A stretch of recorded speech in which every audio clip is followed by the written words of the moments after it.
Hey guys, today we're going to be changing the pollen filters on a 2004 Bentley Arnage.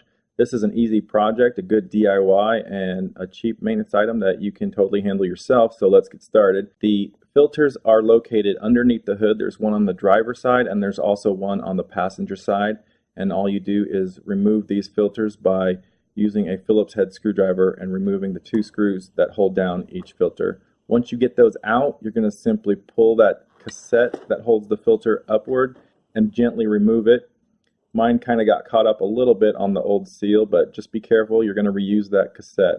Now you can pop out the old filter simply by pushing it forward and it will come right out. As you can see, the seal is pretty messed up on this one, so you're going to remove that seal. There's a seal around the cassette and then there's also one at the top. Remove both of these. I'm going to use a general purpose cleaner and just kind of clean it up so the new seals have a clean surface to adhere to. Now here's the new seals, and these are going to go around the cassette and hold in the filter, and these are the ones for the top of the cassette.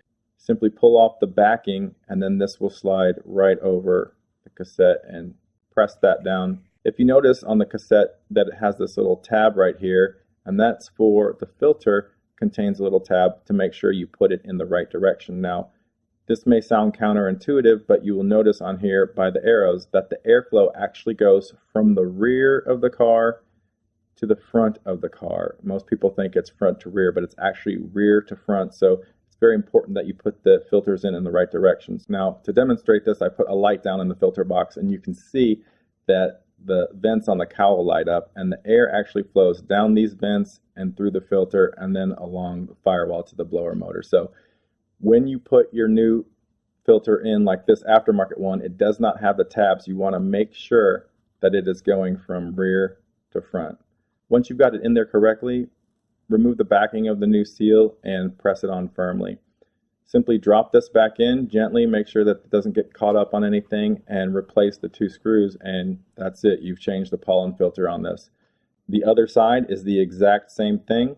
Just make sure that you put the filter in the correct direction. So let's talk about the price and the parts real quick. I purchased the filters on Amazon.com for about 25 bucks a pair. These are aftermarket filters. They're made by Mann, which is a high quality brand. It's made in Germany specifically for BMWs, and the climate control system in this car comes directly from a BMW, so I have no problem using an aftermarket part in this application.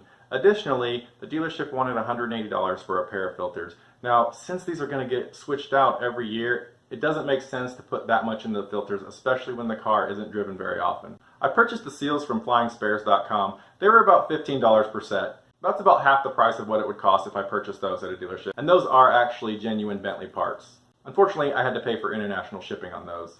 So the price of parts on this project was around $55 plus shipping. Now when you change these pollen filters, there's also two recirculation air filters on the inside of the car that should be addressed as well. I have a separate video that shows how to do that, and you want to make sure that you get that taken care of because you do not want your blower motor to go out on this car. It's very costly to have it repaired. If you have any questions, leave them in the comments below. I will try to address as many thoughtful questions as possible. Thanks for watching. Be sure to subscribe, and we'll see you in the next video.